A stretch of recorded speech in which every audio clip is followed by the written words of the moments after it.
They were young, full of dreams, and dressed in their very best. Two sisters, excited for a trip they thought would be unforgettable. But the moment they stepped toward a private jet, everything shattered. Laughter turned into whispers. Smiles turned into stares. And then, three words stopped them cold.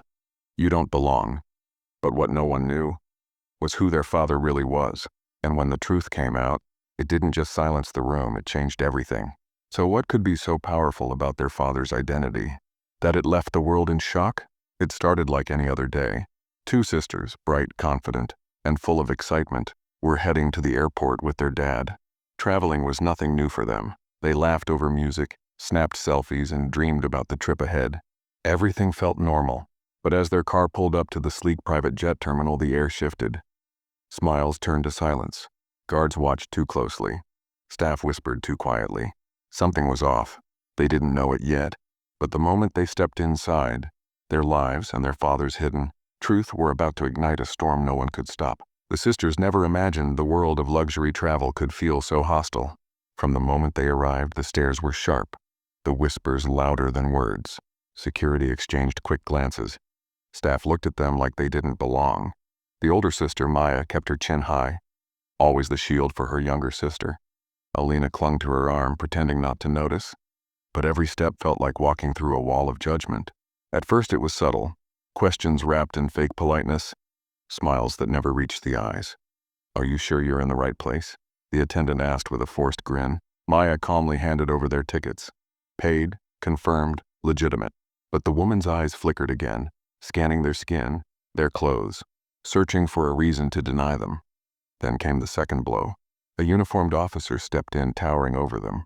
I'll need to see identification, he demanded. Maya hesitated. She'd shown ID at airports 100 times, but this didn't feel routine, it felt like a trap. Slowly she pulled it from her bag and handed it over.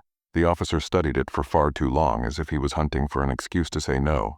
Alina whispered, "Why are they looking at us like that?" Maya squeezed her hand. "Just stay calm." But even her voice trembled. Minutes dragged by. More staff gathered. A manager arrived, his face tight with disdain.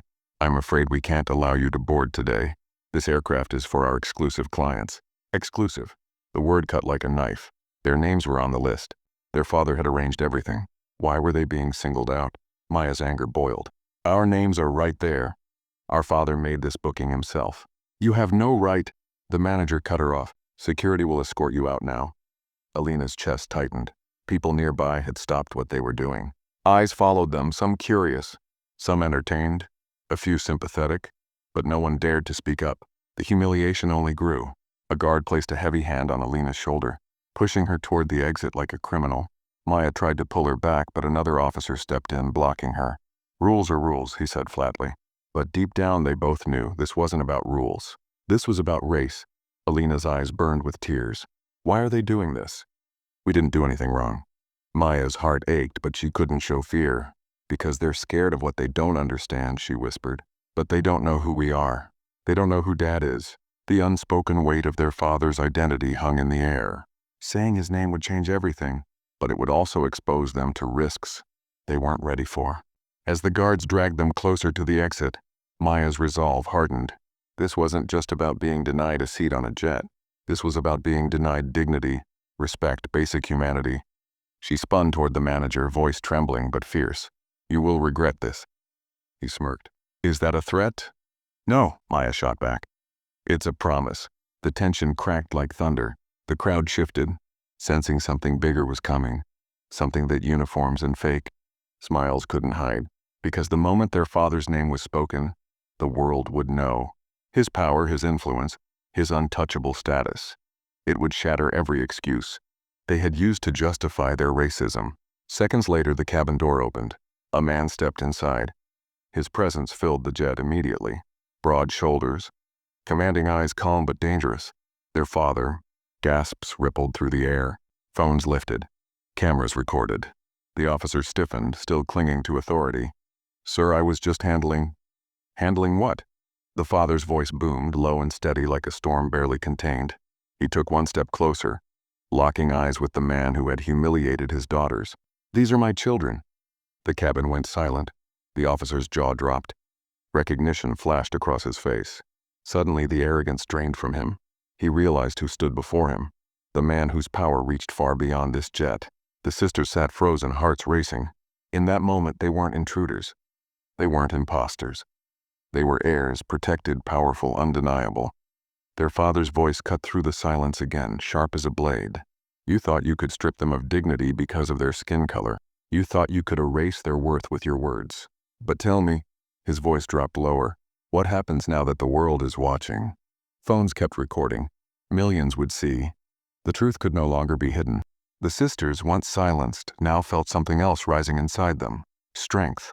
For the first time that night, they weren't just victims. They were witnesses to justice. Because after this moment, nothing would ever be the same again. He made it home that night, but not the same man. His steps were heavier, his chest tight with a silence that screamed louder than words. The world around him hadn't changed. The same streets, the same lights, the same faces, but inside, everything had shifted. He wasn't just a man anymore. He was marked, judged, feared because of his skin. That night carved itself into his memory, a wound that would never fully heal. And the truth is, this wasn't just one story. It was a piece of a much bigger pattern. For every person who survives racism, there are countless others who don't. Stories cut short, names turned into hashtags, families broken, communities scarred. Because racism doesn't just target individuals, it poisons trust. It corrodes justice. It divides entire nations. But here's the truth, telling this story is resistance. Speaking it aloud forces the silence to break.